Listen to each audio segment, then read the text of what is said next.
વાલ્મીકી ઋષિએ રામાયણ લખીને વાલ્મીકી ઋષિ પછી હનુમાનજી મહારાજ પ્રગટ થયા અને હનુમાનજી મહારાજે વાલ્મીકી ઋષિને કીધું, મેં એવું સાંભળ્યું છે કે તમે રામાયણ લખી? તો કે હા. એટલે વાલ્મીકી ઋષિએ પોતાની રામાયણ જે હતી એ હનુમાનજી દાદાને આપી. હનુમાનજી મહારાજે આખી રામાયણ જોયું અને એ જ સમયે હનુમાનજી મહારાજના આંખમાં આંસુ આવી ગયા. ઓહો, વાલ્મીકી ઋષિ તમે કેવી સરસ મજાની રામાયણ લખી. તો વાલ્મીકી ઋષિએ પ્રશ્ન કર્યો કે મેં રામાયણ લખી, એ મેં એવું સાંભળ્યું છે હનુમાનજી તમે પણ રામાયણ લખી છે? હનુમાનજીએ પણ રામાયણ લખી. વાલ્મીકી ઋષિને વાલ્મીકી ઋષિ પૂછ્યું, હનુમાનજી કીધું હા મેં રામાયણ લખી. કીધું મને દર્શન કરાવો ને. બસ એ જ સમયે હનુમાનજી મહારાજ વાલ્મીકી ઋષિને પોતાના હાથની હથેળીમાં બેસાડી અને ઉડી અને શ્રીલંકા પહોંચી ગયા. અને શ્રીલંકા પહોંચી અને ચારે બાજુ મોટા મોટા પહાડો હતા. એ પહાડોની વચ્ચે વાલ્મીકી ઋષિને મૂકીને કીધું કે વાલ્મીકી ઋષિ આ જો પહાડમાં મેં લખેલી છે. મોટા મોટા પથ્થરો અને એ પથ્થરો ઉપર હનુમાનજી મહારાજે પોતાના નખથી રામાયણ લખેલી હતી, નખથી હો. અને વાલ્મીકી ઋષિ જયારે એ રામાયણના દર્શન કર્યા, ઓહો, ત્યારે વાલ્મીકી ઋષિને મનમાં એમ થયું કે હનુમાનજીની રામાયણ જેટલી પવિત્ર છે, જેટલી દેખાય સરસ મજાની, એટલી બધી મારી રામાયણ ઇફેક્ટિવ નથી. હવે સમાજમાં મારી રામાયણ નહીં ચાલે. એટલે હનુમાનજી મહારાજે કીધું, વાલ્મીકી ઋષિને મૂંઝાઈ કેમ ગયા? કીધું તમારી રામાયણ મારી રામાયણ કરતા પણ મહત્વની છે.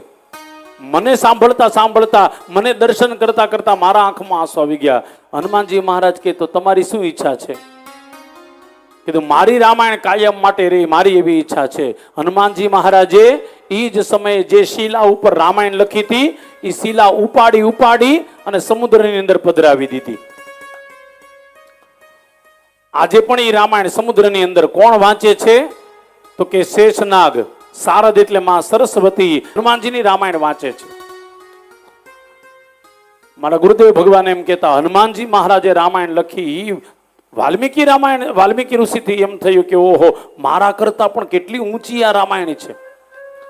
અને રામાયણ એક બે નથી હો, આપણે ત્યાં કેટલી બધી રામાયણ છે. આનંદ રામાયણ છે, આધ્યાત્મિક રામાયણ છે, યોગ વશિષ્ઠ રામાયણ છે, વાલ્મીકી રામાયણ છે, ચંપુ રામાયણ છે.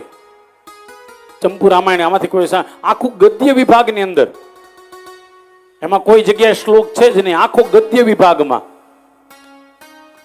અને સંસ્કૃતમાં બધા લખેલા હતા. એટલે તુલસીદાસજી મહારાજ વિચાર કરે છે કે કળિયુગના માણસોને સમજાવવા માટે સંસ્કૃત થોડું અઘરું પડશે, એટલા માટે તુલસીદાસજી મહારાજે અવધી ભાષાની અંદર રામાયણ લખી અને નામ આપ્યું એનું રામચરિતમાનસ.